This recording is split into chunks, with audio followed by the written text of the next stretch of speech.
Welcome to the podcast, Total Survey Design. Welcome to Season 2.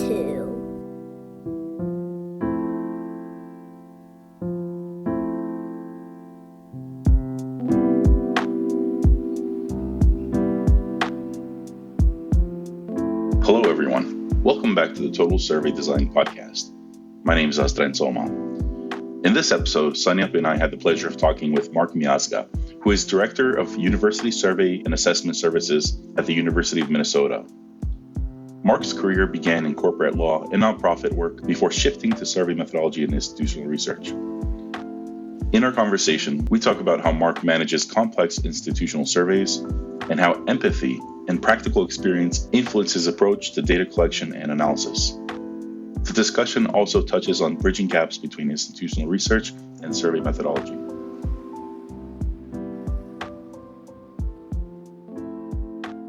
So, just to briefly introduce, I know Asdran and Mark, you two met at the Azure conference. I've heard about the conference since like May, and I wish I could be there, but there were other duties that I had to attend to. But just to introduce myself, a little late, but my name is Hanyap Lee. Azrin and I, we met as cohort mates at Washington State University, Sociology Department, and we both, I hope, fell in love in survey methodology, and here we are. And now I'm at Kansas State University, survey data analyst at the Office of Data Assessment and Institutional Research. We're in the same field. So Yes. I was really happy to hear from you because, you know, well, we're going to talk about this a bit later, but I think there's a little bit of a disconnect, or I think to frame it more positively, I think there's more opportunities that the people in the institutional research field and people in the survey methodology field could talk to each other a little more. And Absolutely. and I think what you're doing is a great bridging between those two fields. So nice to meet you, and You looking too. forward to the conversation. Yeah, me too. Astrid, do you want to go? Just to start off, could you tell us a bit about your early life and how those experiences might have shaped your perspectives on the world and perhaps even your perspectives on survey design? Sure. So I grew up in a small town in northern Wisconsin. The town's name is Rhinelander. I think I got my passion for research starting with public policy. My dad was a tradesperson, but he was also involved on the county board and city council. So I saw the impact that being involved in civic engagement could make. And he was a big fan of learning from all the people in the community, the engineers, the sewer and water people. He didn't have an agenda. So I saw how good public policy could be made. And my mom was a labor and delivery nurse. So I saw the need for, good educated skill sets in rural areas, which hospitals don't often have. So I grew up with a healthy appreciation for the need for educated people and the need for good data in decision making and the impact that can make. And so that would be the early life, a very strong respect for education. My mom was a first generation student. My dad set aside money so that we could all go to college if we wanted to. So very much a encouraging higher ed household. I guess that's interesting to me because we're all three of us have higher education degrees, and I think as educated people, like you go back and rethink your childhood or your early life. You've stepped out of your comfort zone so much, and there's like a new lens that you shed back on your early life. Did you have those kind of experiences? Like it kind of almost like it comes like a full circle kind of an experience, or like, aha, that makes sense now kind of a thing. Because, you say like a rural lifestyle or your upbringing. Yeah, I think that I always had a very strong respect for seniors, for elders. That was just conveyed in our household. So I was never one who didn't respect them, but I think what's happened to me is I grew up thinking I can't wait to get out of here. The mindset was very, bigoted in a lot of ways, and I wanted to get away from that. And now, to your point, what's happened to me as I look back is I have a lot more empathy because I did have opportunities for higher ed. Our household was blue collar, and that my dad was a tradesperson. But a lot of my friends' parents, there were a lot of other behaviors in their households that didn't encourage education, or there was substance abuse issues. So the opportunities weren't there. My parents were, for their time, uh, a cross-cultural household, and that dad was Catholic and mom was Protestant, which, believe it or not, in 1950, rural America was a big deal. So I grew up with the respect for difference is good. So that's helped me in cross-cultural research and learning from every topic we touch and every person I get to meet. It's a fascinating and rich opportunity. And I think looking back, you can find that in small towns. You just have to make an effort. So I've grown to be less critical and more empathetic, especially of the healthcare situation for folks. I mean, physicians don't want to go to rural America. Right. And folks suffer because of it. It's a vicious cycle. Yeah. Yeah. So yeah, that's the lens I have now. A very grateful lens, a very empathetic lens. I understand better, the socioeconomic indicators and how those impact, why my community has higher rates of substance abuse, meth use, other things. You see all of that coming together and you realize, wow, rather than be judgmental, I should be, now I see the data, I'm more understanding of how that looks in a person's life because I had friends in those cycles. So I wanted to try to get a sense of what are the steps that led you into this role as director of the University Survey and Assessment Services at University of Minnesota. And if you could tell us like what kind of projects you typically work on and maybe share an example or two. Sure. So my path was a little more non-traditional. I started out at the University of Wisconsin-Eau Claire, which is a fairly small, mid-sized public college in Wisconsin. And I started out in business, believe it or not. But I was really good with data. I love data. And then I decided to go the social work route until I found out how stressful that type of a job was. So my next path, because I love data analysis and survey research, when I had my first two sociology courses, I ended up in sociology. And in my heart, I wanted to pursue a graduate degree because I really didn't know. I didn't know at the time that there were government jobs and nonprofits and places you could go with sociological training. But I also had a passion for social justice, and I saw myself as a legal aid attorney. So I went to law school, got out of law school, had a lot of debt. Hmm. Legal aid just didn't pay the bills. So I did the corporate hustle for 3 years, hated it. And in that time, I'm a very lucky person. I started interviewing at a nonprofit called the Wilder Research Center in St. Paul. They do the national homelessness study that's featured in the New York Times every 3 years. So they're a pretty well-known survey research unit. I fell back in love with the field, and I was lucky enough then they had a full-time opening to manage their call center. So I went from part-time interviewer, corporate attorney, to managing their call center. So I got real schooled in phone methods, a fair amount of mail methods.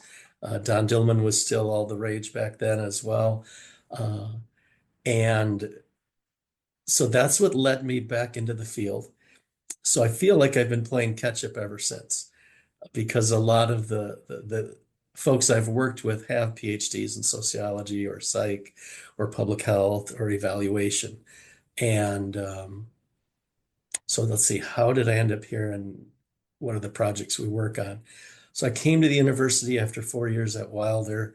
They had an opening that would involve more direct project management and more supervision of a bigger staff. So I supervised 32 students and 4 full-time people. I found I was pretty good at it, particularly the management. One thing the law degree has helped with is the very things a lot of my colleagues don't want to touch. human resources, supervision, budgets, Right. writing reviews, all of that I like and I'm good at. And I very quickly went from being I used to know the most about line design, or it was called line survey, which was all the rage about 14 years ago before we took on Qualtrics. Nice. And now I have a team that knows Qualtrics better than anybody in the state of Minnesota. So projects, let's see, we do a lot of impactful projects. I would say the dean reviews. We evaluate the deans in a lot of different colleges, probably between 4 and 8 of those a year. We do a lot of work for the Office of Transition Experiences. So we do Welcome Week. We do some surveys on the experience of the first gen student. Another really big one is the student experience at the research university. We do both that and the grad CERU version. And as an example, years ago, when I convinced the folks that administer these surveys, in IR primarily and other offices, hey, you need to tell students that this actually leads to something. And in one instance, it led to the hiring of 3 mental health professionals based on feedback from the previous year. So that directly led to more students getting better health care for depression and anxiety and other things. So I didn't know if you wanted typical projects or most impactful, but Can I follow up actually? absolutely. Because I think that's really fascinating. The example you gave about the mental health professionals that were hired as a result of the survey that you conducted. And like one of my goals when thinking about surveys is thinking about surveys holistically with not just what you're trying to learn, but who you're going to be delivering this survey to and what kind of power or resources they have in order to make a change based off of the results that you deliver to them. So for that example with the 3 healthcare professionals that were hired, who was the recipient of that survey and what kind of data did they receive in order to be able to make those choices and those decisions? At the time, we ran data collection for the whole consortium. So we did as many as 15 surveys a year. This was one of those other institutions. I won't name them here just to stay on the safe side. But we had a whole section of questions on mental health, food insecurity, and I forget what it's called, basically homelessness. And a lot of that data, those questions, particularly about mental health, students were saying things like they strongly disagreed that there was adequate mental health services at their university.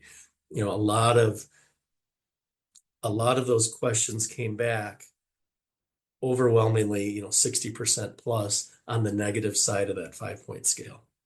And that was glaring to this particular university. And so then when they took that data to the powers that be, administration, they didn't like that data. And they didn't know how they would defend that kind of data to prospective parents of students or students themselves.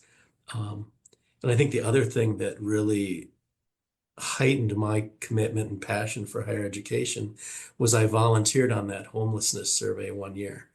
And at the time, I wasn't working at the university. And I interviewed a young woman who was on her 7th bout of chemical dependency, brilliant young woman. She was a University of Minnesota student. And I sat there with my jaw down going, how,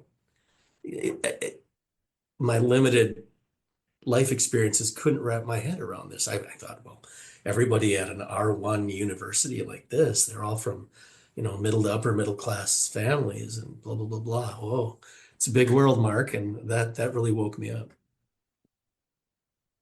That's pretty interesting. Like, yeah, because I, being in the, you know, assessment and institutional research office myself, we don't only do assessment or evaluation or review of, administrator or assessing student experiences, but it's just more than the academic bit. But there's, as you said, the mental health of students and the financial stability and whatnot.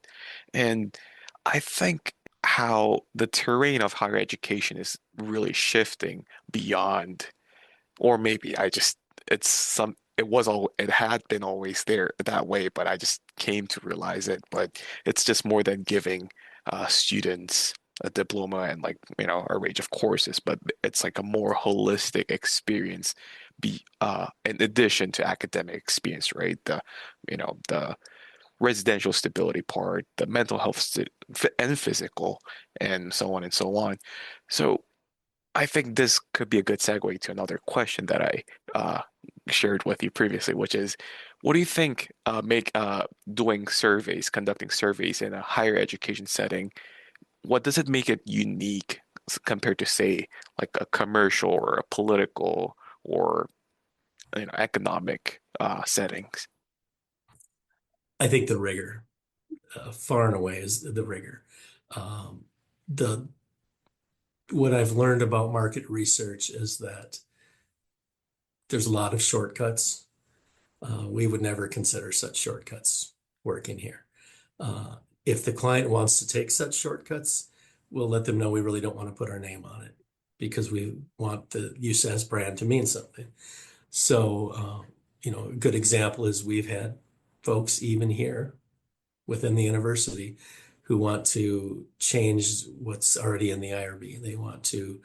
Um, they don't want to use the software they submitted. They want to use a different software. We won't do that. We're happy to if you go to the IRB and provide us with the evidence that it cleared.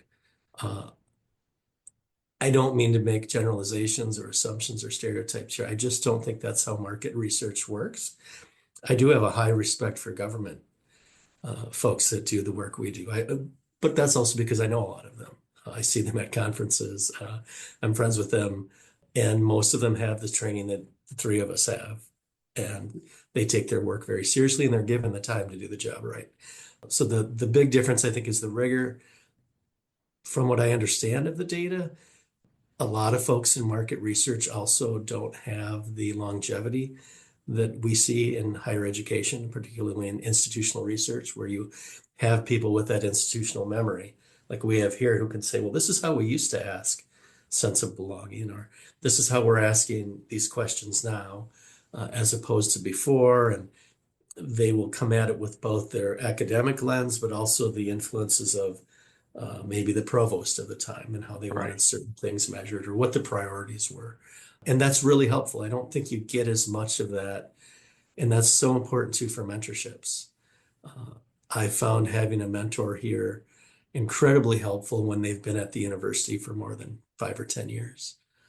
One thing that adds on to surveying in a university setting or higher education setting is when you do, let's say, market research, there's of course privacy issues or IRB protected, data privacy issues, but in a university now you have FERPA compliance. So like that adds a layer to being extra cautious with what kind of data you release.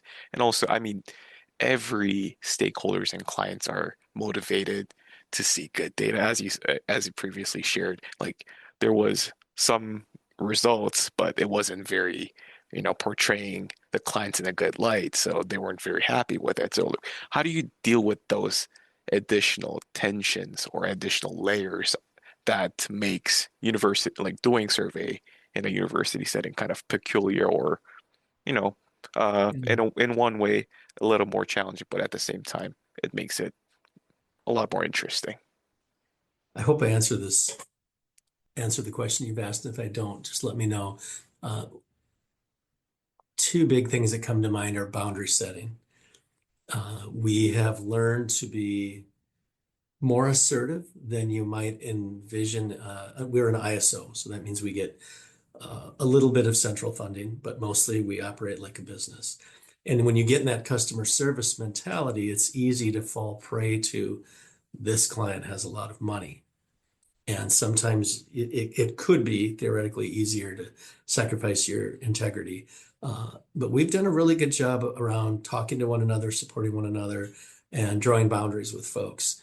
And 9 out of 10 times in higher ed, I have found that if you are direct with people, they are reasonable. If you tell them I'm not comfortable doing this or doing that, And then the other thing depends on the scope of the contract.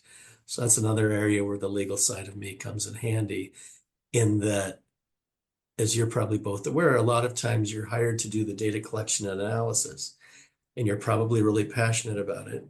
And then it goes somewhere and you kind of go, you know, Right. we also do a lot of research outside of academia. So we do things from alcohol work, mental health, obesity, you name it. And a lot of times I'm like, whoa, did that lead to a better intervention? And you don't get to find out. So sometimes we're asked to make recommendations in our reports. Other times we're asked to draw conclusions, but not make recommendations. So with those three, when it's straight up data, there's really no pressure.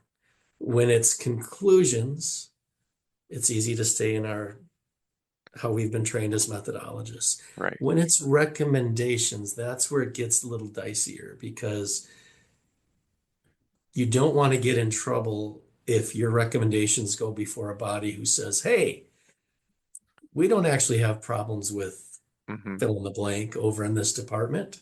We're doing just fine. Who is this Miazga fellow anyway?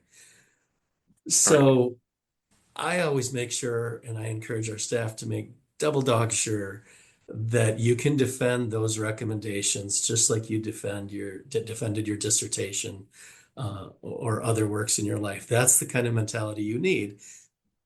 We will say the controversial things. We've said the controversial things. We've put it in paper. If the data backs it up and you asked us to make recommendations, here they are.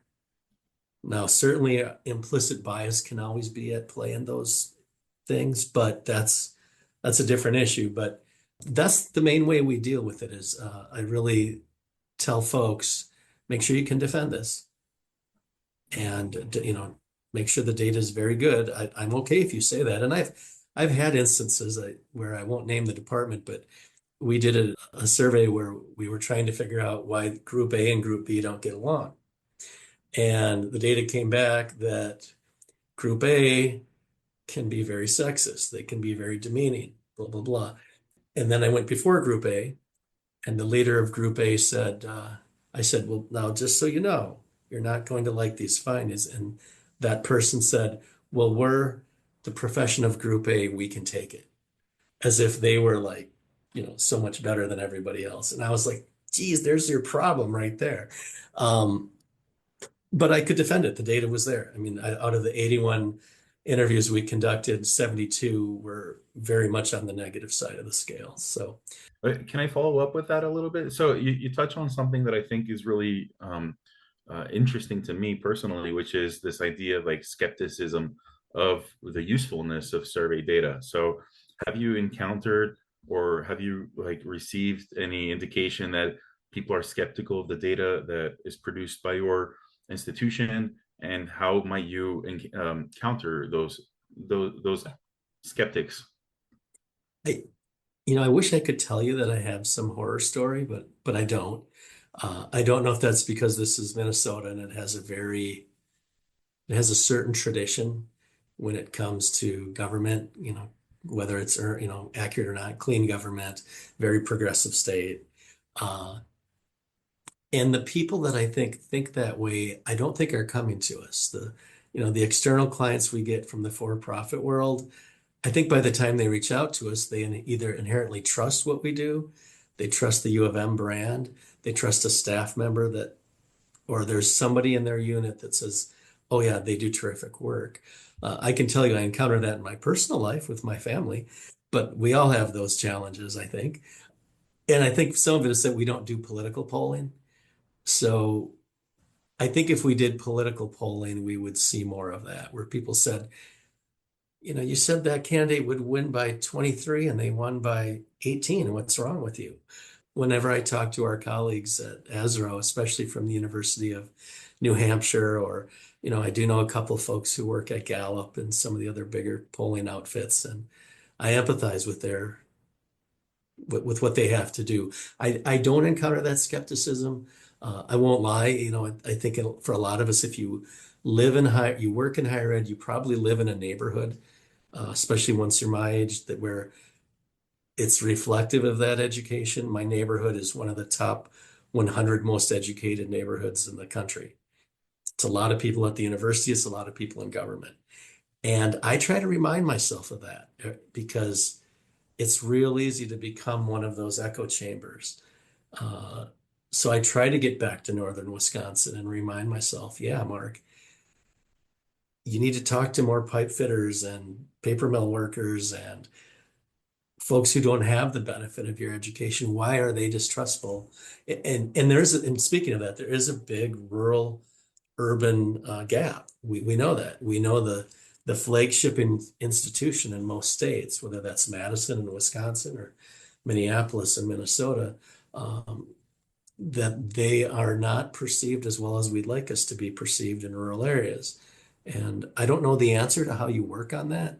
There's a political scientist at Madison who several years ago went to the bars in all these areas of the state, and she did many focus groups where she gave out a Badger swag, but would ask people, how do you feel about, say, University of Wisconsin versus your community colleges or your trade schools? And why is that? Why do you feel that way? And I won't tell you that I have the findings in front of me, but I've been waiting for a political scientist or sociologist or someone to come to us and say, we want you to go to bars in rural Minnesota, Mark, and we want you to do these groups. I will be on it like you won't believe. I think I say that jokingly, right? But it really is where you can get people to let down their guard. And Yeah, it's because a gap. I mean, university as a brand is a very interesting thing because, especially as state schools or public schools, it really divides people, right? Like yeah, go Badgers, or like go Cougs, like people in Poland say all the time, or go Cats, and here in Manhattan, or being the little brother school, there's the contempt or rivalry against the big brother school, like Washington, Washington State against the University of Washington, or Kansas State against K-State against KU. So it could be, yeah, it's really interesting because it could be what, having been in a call center one summer at SCSRC, it's really interesting because like I explain about the survey, like, and through a quick introduction, they're like, oh, we're not interested, and like, who are you guys even calling? And we say, oh, we're calling from Washington State, and they would just change their tone, and they would be like, oh, go Cougs, like, yeah, yeah, I have 5 minutes to talk. And yeah, that's, yeah, because yeah, and that expanding to the student body that you're actually studying is like, yeah, we're housed within the same university, and we want, like, we are interested in your experience as a student, as a faculty member, as a staff member. And I think that really, that involvement, that commitment can be what keeps the integrity, but the connection, the dialogue between the survey team and the broader institutional community. It's that those interpersonal communication skills you learn in a call center are so important, whether it's reading the person on the other end of the line, or what I always told folks is when you get that person, usually from a rural area, who says, I don't want my taxpayer dollars wasted. My turnaround when I was doing this many years ago was, well, that's exactly why we need to hear from you, ma'am, sir, because your voice is underrepresented. Right. And that would often turn that call around. Or as easy it may sound, just that easy bonding, the Twins game is on. Well, how are they doing? You might not even care about baseball, but you identify. And the other one I struggle with when I talk to folks, especially about focus groups, is, you want to be a good university citizen, but in survey research, you kind of have to meet bias where it's at. So if on your call log it says this woman just got divorced and doesn't want to talk to a man, obviously a woman should call. But I have met people who say, oh, we should be more objective about that and this and that. I'm like, no, you need to meet bias where it's at. And I'll give you an Right. example. And people respond to that when I've talked about this, and I encourage them to, if you read any of Brene Brown's books, to be vulnerable.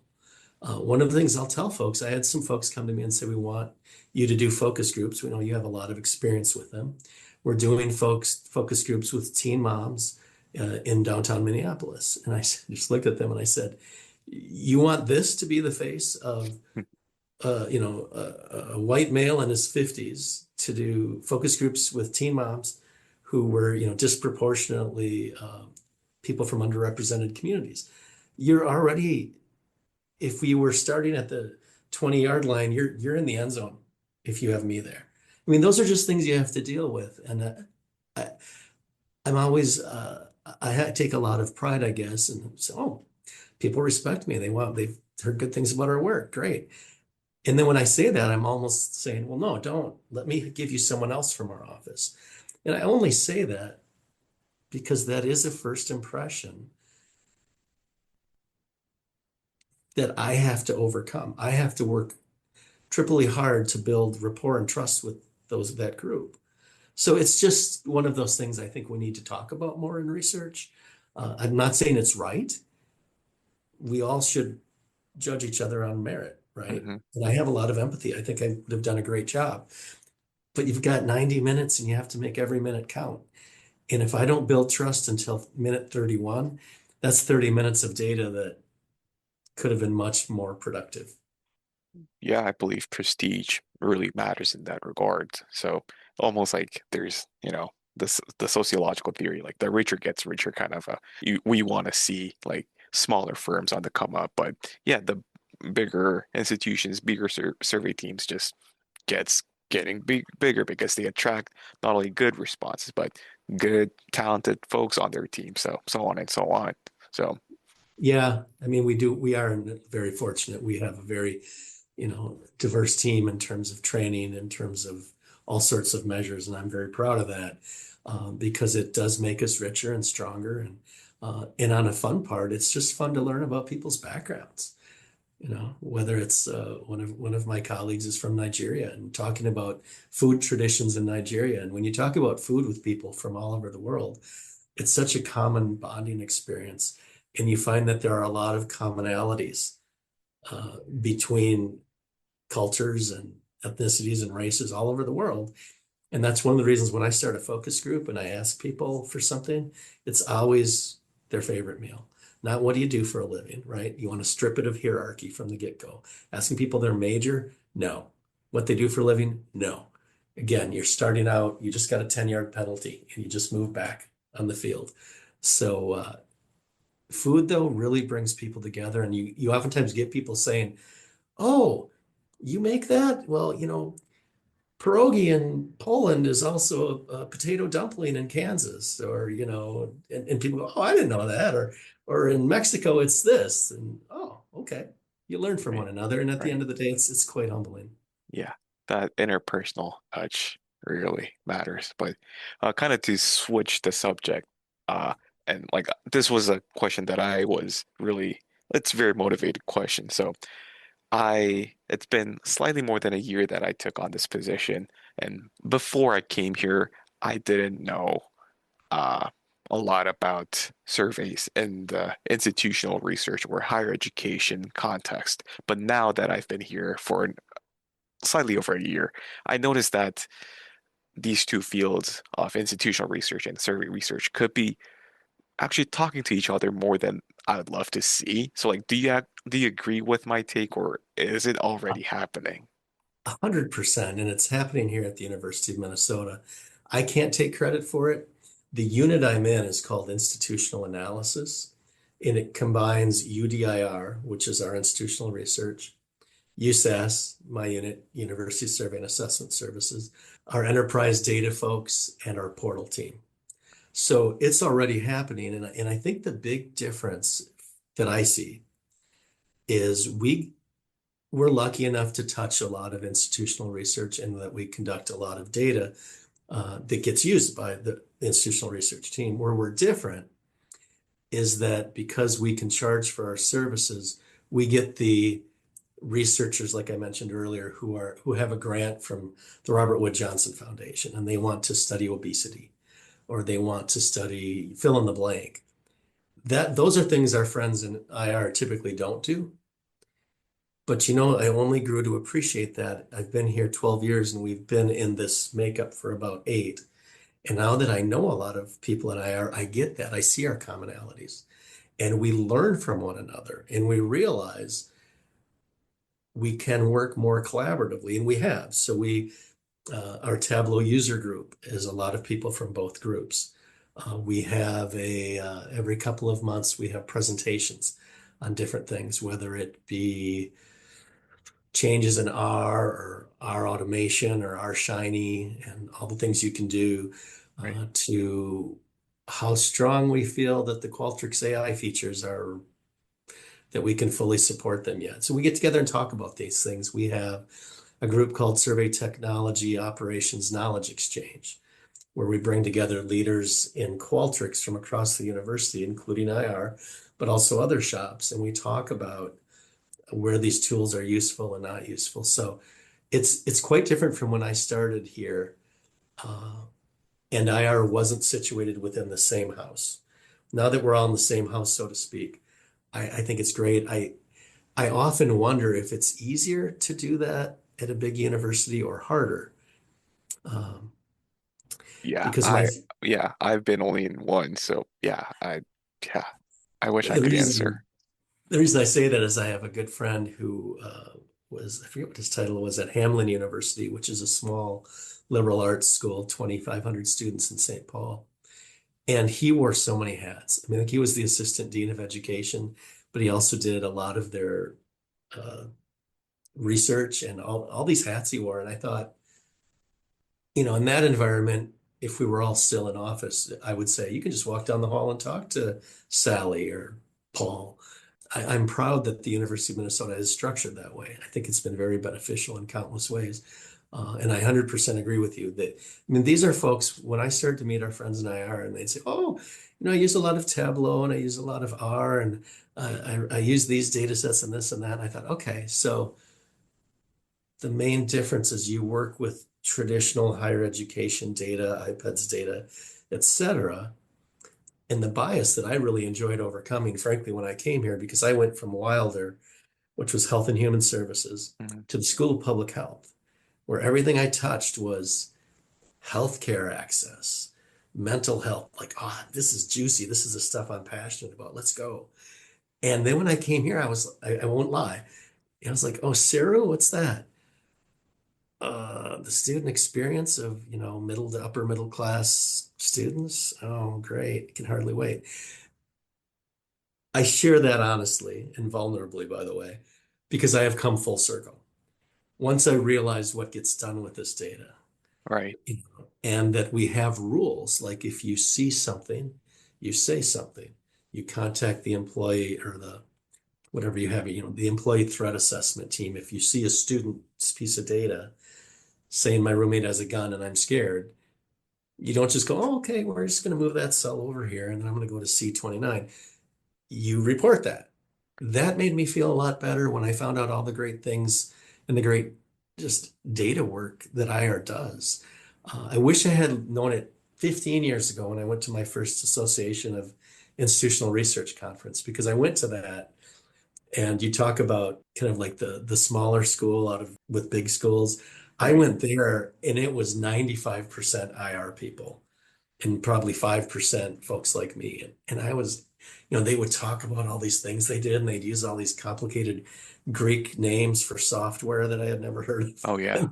I feel intimidated even to this date. And it's funny because I was at the APOR conference just this May, and their impression uh their impression of the IR folks is that their their their survey, they're not really a good methodologist per se. I mean, a little bit of a cold reading, I would say. And Ouch. then vice Yeah. versa, IR folks think people in the survey methodology world are like either like really like, methods snobs or like, kind of very slow. So like I guess I think there is, Sorry.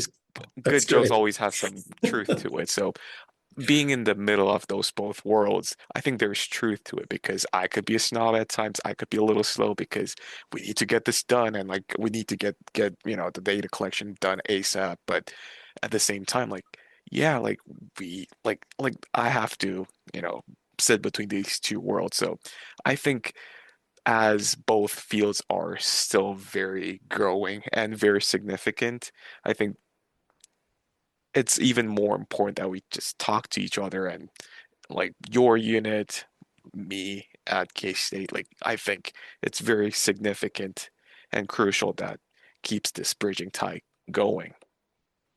Yeah, I couldn't agree more. I've really enjoyed living it here at the University of Minnesota, and I don't know what it would be like to go back. I mean, my first, like I said, 4 years, 4 or 5 years at the U were in public health, so we didn't really interface with either group, the Survey Research Center or IR. So it was kind of an alien world to me. I was busy publish or perish, that kind of thing.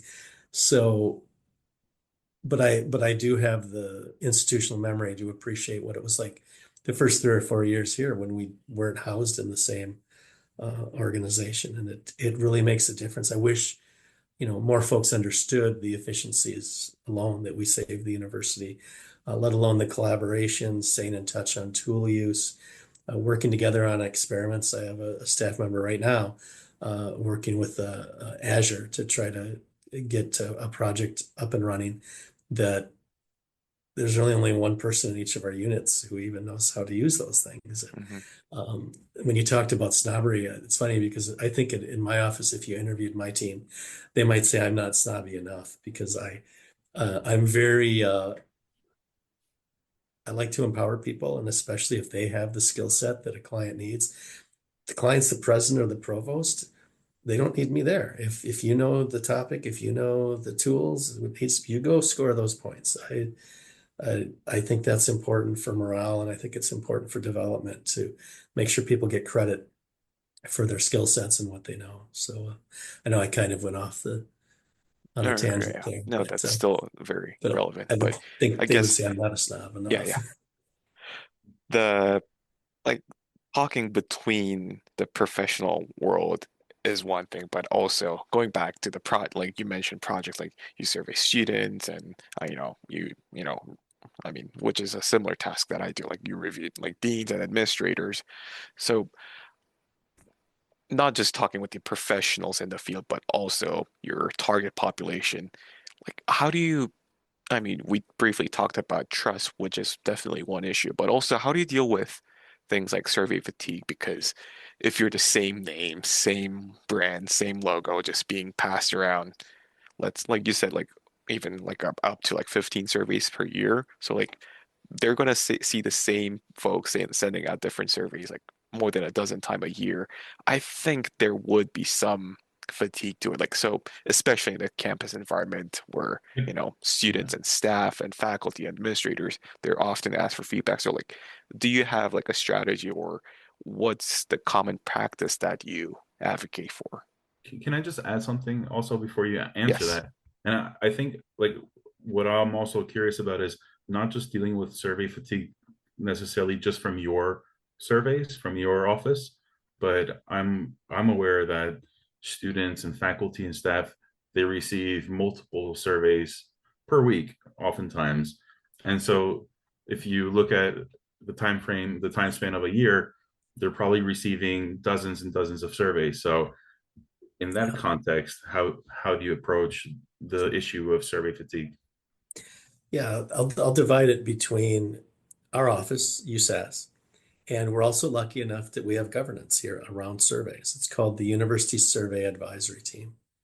So I'll talk a little bit about it. It is designed ever since it was charged by our then provost, Karen Hansen, in 2015, to have a calendar of surveys in an effort to reduce survey fatigue, increase response rates.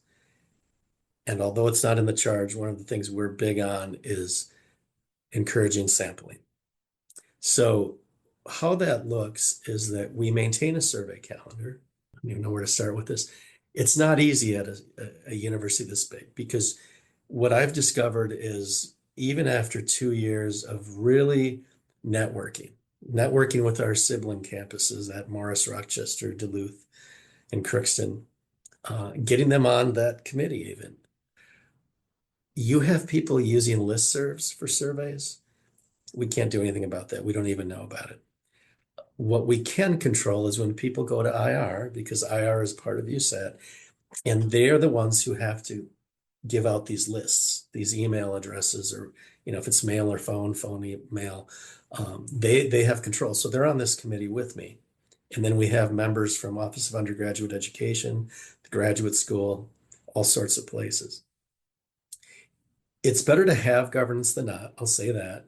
And we have been able to have some big successes. For example, this January, we have a system-wide census called the Campus Climate Survey. We also have CERU undergraduate going out, and we have another one on sexual misconduct. So these are all very important, right? They should be censuses. And what happened is, we saw this coming about 2 months ago, and I simply contacted those 3 people and said, here's what's going on. They talked to one another. They changed their launch dates. They changed their fielding dates. So that helps. In one regard, it helps them with response rates. It's a little political in that we'll get a request for sample from someone, and let's say someone, Joe Symington, comes to us and wants to do this survey of 500 people in January. Well, we're probably going to tell Joe, campus climate survey is going on, CERU undergraduate. Are you sure you don't want to do it in March or April? I don't love how that feels. But here's the thing, at the end of the day, the other thing is we're not an enforcement arm. If you're familiar in legal terms, a must versus a should, right? You must not drive under 35, or you might not, that's maybe a bad example. If the law said you should, we'd probably all speed a lot more than we do. So what we struggle with is being what I would call true governance, because we want to play nice, and most people will play nice very well. I think where we make the most impact, frankly, is when we push back, when someone says, and we've had this, I want 10,000 undergraduate students. We will send them literature on sampling. We will educate them on confidence intervals. And oftentimes they'll say, oh, this is great, thank you. Can I just have 2,000? So that's a win for survey fatigue. The other place I think we have impact is getting people to consider other dates. Most people will consider other dates, especially if they don't want to get in trouble with higher ed administrators who are the sponsors. So we have a list of who sponsors each survey. And yeah, that's hierarchical in a sense. If the dean of your college has a survey out and you want to launch one that competes with your dean, well, we're going to tell you go talk to your dean and see what he or she thinks. So USAT is our survey governance, and I think is very impactful. We have a new provost. We're hoping it gets a new charge. And one of the other things is, as an example, I discovered that our undergraduate student government sends out a census system-wide of all undergraduate students 3 times a year. Yeah, exactly. When you look at your Senate committees and how those are set up, we don't have any jurisdiction over USG. So I consider it a win that in the last 2 years I've developed really good relationships with them. And they, as a courtesy, will tell me when their survey is coming up. And most recently, they were going to launch in early October, and they said, oh, we can't. Is it okay if it's late October? And I was really surprised. I thought, is it okay? I really can't tell you what to do here. And I said, I was disappointed because now you're going to compete with, there's probably 5 or 6 big surveys in November. But when I told them, what about December? I couldn't believe it came out of my mouth, first of all, because I expected what they said. Well, everyone's studying for finals and writing papers. Exactly. That's why you don't launch between Christmas and, Thanksgiving and the December holidays. So that's USAT. At USAS, again, we start with sampling. Sampling is front and center for us. If someone comes to us and says, we want to survey 5,000 people, my first question will be, can you afford to do that? How many reminders do you want? Are you going to have incentives? Or have you considered a sweepstakes? But my second one will always be um, why 5,000? What are your demographics? What do you want on the back end? What's your research question? How are we going to approach this? And oftentimes they have not thought about sampling. But I think some of that's because we work with so many researchers themselves. And as intelligent as they are, their PhD is in kinesiology or chemistry or public health, and they know their field like nobody's business. And we have the luxury of we get to know a lot. We get to know a little bit about a lot of topics.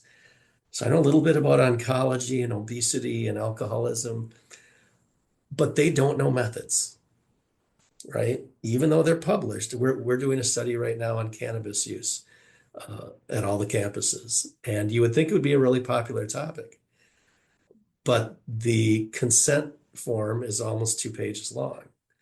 So even though the survey is reasonable, it's only 10 to 15 minutes.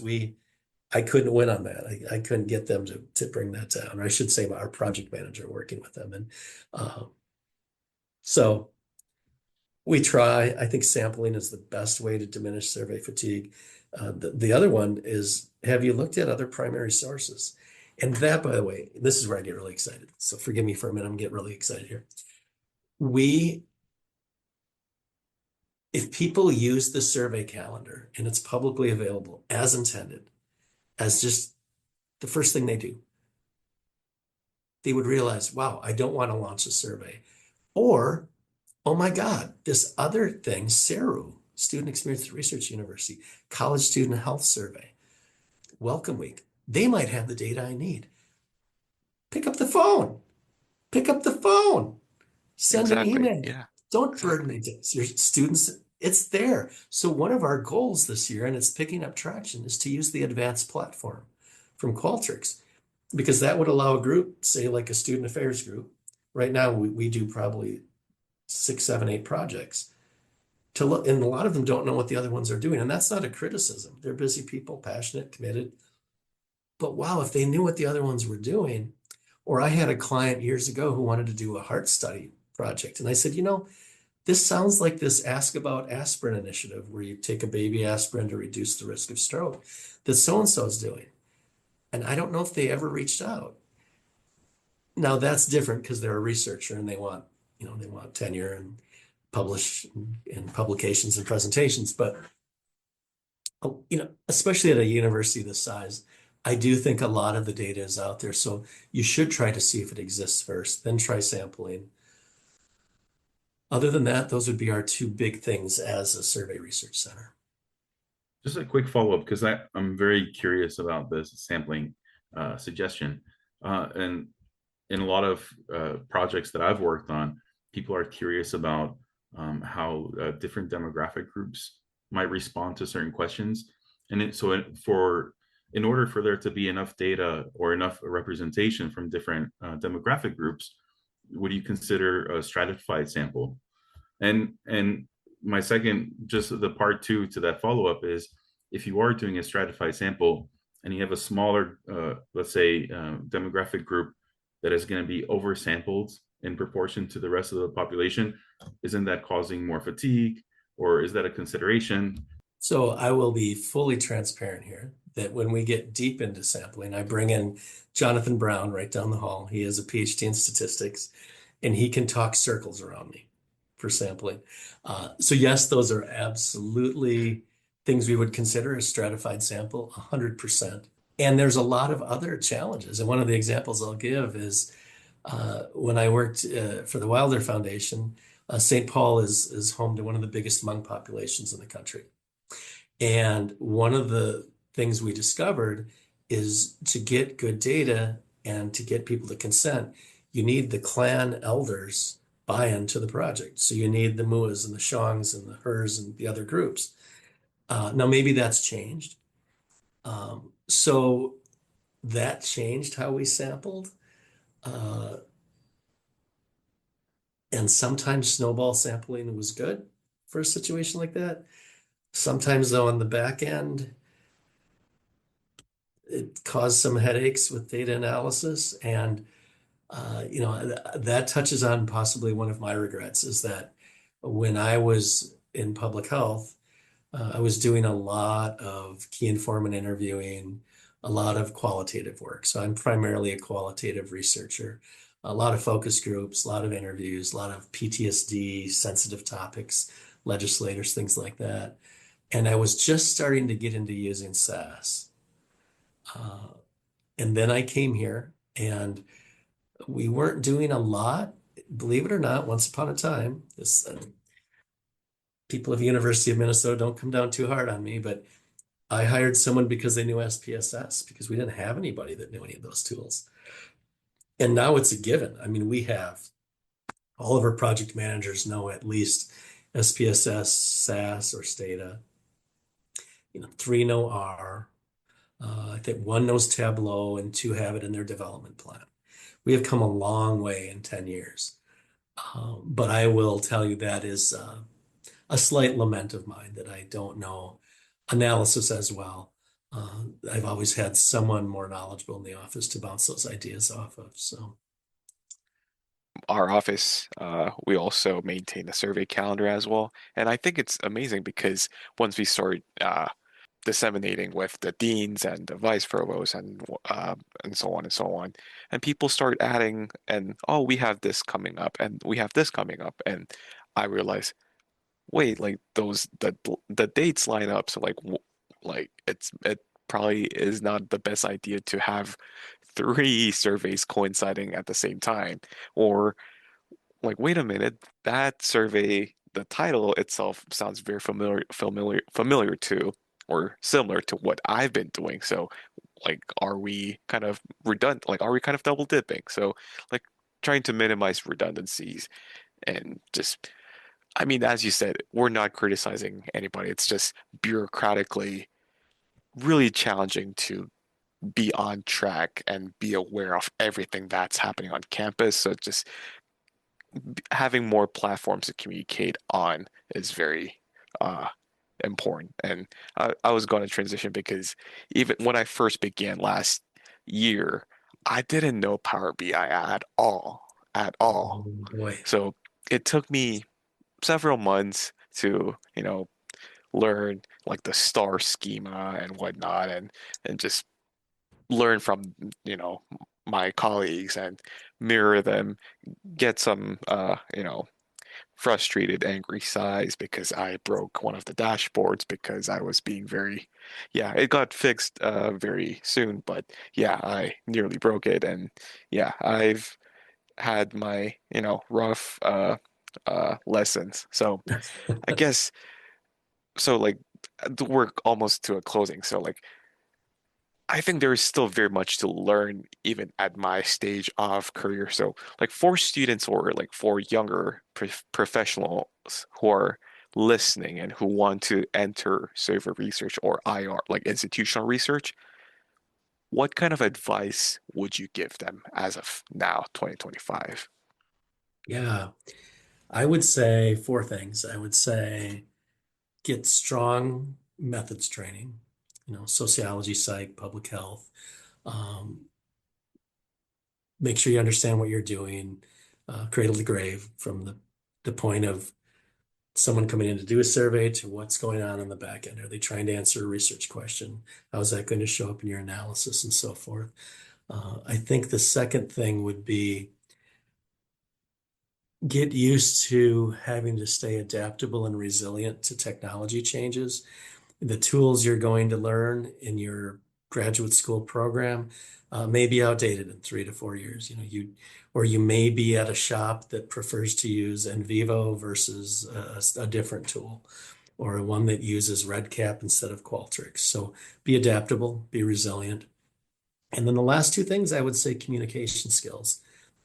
Learn to listen, especially if you're going to work like we do with clients. Learn to understand their needs, learn to communicate effectively, draw boundaries with them if they're trying to get you to do something you don't want to do, but also to really understand. I mean, when we get people coming to us who say we want to publish in the Journal of Oncology and in the cancer field, this is what's really, really important. I have to stop and go, well, wait. well, I don't know anything about the cancer field expectations around whether it's citation format or methodological preferences and so forth. And then the last one is good writing skills. I think good writing skills so that you avoid miscommunication. It's real easy to do, especially if you're under a lot of pressure. In my office, my staff might have between 6 and 8 projects that they're working on at any time.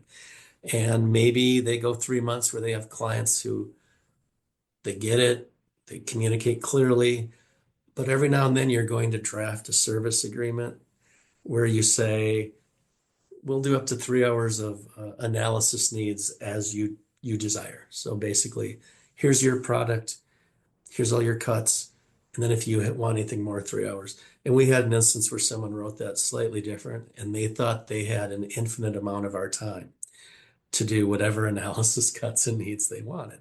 And you really want to avoid those things. And it's hard because we're taught to be collegial. And it doesn't feel very collegial, but it is a necessity. And it will serve you well. And I would imagine that serves people well, whether you're completely centrally funded or not, because you have your own work-life balance to take care of, and you don't want to get into a situation where you're overcommitted, or you tell your boss, sure, I can take a bunch of new Tableau in our work, it's no problem. When in fact, you may have bit off more than you can chew. So if there was a fifth thing, it would be listen to yourself, take care of your work-life balance, your family, keep those priorities. It's not one of my passions outside of work is civic engagement and history, and I do a lot of work in those realms. And I will often tell folks, work really shouldn't be one's number one priority. You have a lot of roles in this lifetime. You're a son or a daughter. You might be a parent. You're somebody's brother or sister. You're somebody's neighbor. Those roles matter too. So you should certainly give 40 hours, sometimes more, to this great job we have in higher education. But you shouldn't ever get to a point where it's starting to burn you out because you're so committed to it that you're neglecting your other roles in your life. Yeah, yeah, that fifth part. Yeah, I couldn't agree. Yeah, like I couldn't agree less. Like I couldn't agree more. Like I mean, Yeah, Sonny, that's yeah. stop working on the weekends. That's what he's trying to say. Oh yeah, I should. I mean, the thing is, on top of what I do here, we're working on other side projects. Well, I mean, I wouldn't even say they're side. Like they're as equally important. But after my 9 to 5, you know, I do want to devote my time. So that's a big part of big reason why I often work in the weekends. But that those It's, the it's, academic research is my hobby. So and I have staff like that too who are very passionate about testing R. And I'll say, well, we can't really have you spend 15 hours on this one project because we're not going to get paid for it. And they'll go off and play with it on the weekends because they enjoy it. I get that. I also think it's a benefit of being younger. Uh, and maybe, everybody has their choice. I have 2 siblings who never married, and they had lots of time in their 30s and 40s to do things I never could do because I was busy parenting. So, yeah, I don't mean it to sound judgmental. I just think people should listen to oh, how they're definitely. feeling. You sound like you get a lot of energy from it, which is terrific. I mean, but I mean, we're at the end of the day, we're humans, right? Like, if you get exhausted, it's not just your productivity drops, not just that, like, I mean, not just in an abstract sense, but you kind of, I mean, this is definitely not a first-hand experience, but you kind of lose details, like you like do a typo error on an import email, or Mhm. you there's like a little mistake, and that kind of becomes a bigger ripple effect. So keeping sure that you're not as exhausted or literally, as you said, listening to yourself is both important to yourself as a human, as an individual, but also your like at the end of the day, as a professional, it's equally important. So yeah. Austin, did you Well have said. other questions too? No, I mean, I think that was really great advice, especially the 5 points at the end. I'm gonna make sure to take note of those. And just to wrap up, I just wanted to ask if you have anything else you'd like to add to say that maybe we didn't cover. I think surveys are incredibly important. I think They are something that need to be at the forefront of a lot of administrators' minds. They're so useful in problem solving and having data-driven solutions. Yeah, I'm really grateful to have chosen this as a field. I just wanted to say I appreciate you coming on to our podcast and agreeing to do this interview. It was a real pleasure meeting you in person in Pullman and talking to you here on the podcast. So thank you very much. Yeah, Yeah, thank you you're so welcome. much. And yeah, Love what you're and to doing. in your honor of you and your Wisconsin roots, I might make a stop at Culver's tonight. So yeah. I Love it. Good company.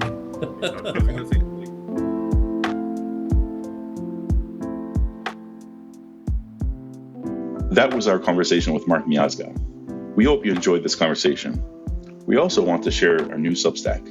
You can find us at totalsurveydesign.substack.com. Our goal is to share an occasional post that might have more survey-related news and content, episode releases, and even our own survey to you listeners. Thank you again for tuning in. Don't forget to subscribe.